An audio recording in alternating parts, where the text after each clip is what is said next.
ലോകത്തിൻ കഥയറിയാതെ നേരത്തിൻ ഗതിയറിയാതെ ഒന്നിച്ചൊരു 100 ദിനങ്ങൾ വാഴുമ്പോൾ വാഴുന്നവരാരോ വീഴുന്നവരാരോ ഏകാന്തത താണ്ടി ജയിക്കാൻ ആരാരോ.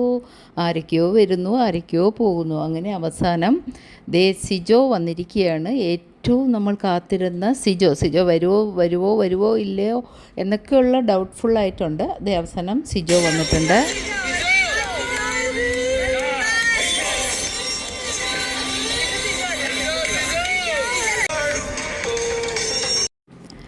സിജോ എന്തായിരിക്കും മനസ്സിൽ വിചാരിച്ചു കൊണ്ട് വന്നിരിക്കുന്നത്? എങ്ങനെ അറിയാം അല്ലേ? പക്ഷെ നമുക്ക് സിജോയുടെ മുൻപത്തെ കളി കാണുമ്പോൾ ഏകദേശം ഒരു ഐഡിയ ഉണ്ട്.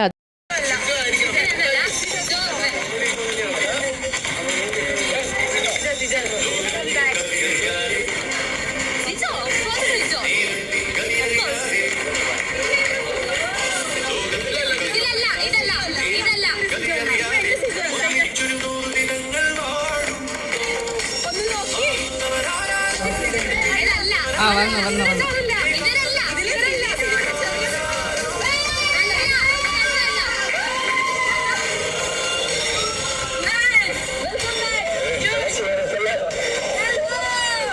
സിജോ പോയ സമയത്തുള്ളതിനേക്കാളും ശക്തരായ എതിരാളികളെയാണ് സിജോയ്ക്ക് ഇവിടെ ഫേസ് ചെയ്യേണ്ടി വരുന്നത്. അപ്പോൾ നമുക്ക് കാത്തിരുന്ന് കാണാം സിജോയുടെ കളിക്ക് വേണ്ടിയിട്ട്. Bye bye.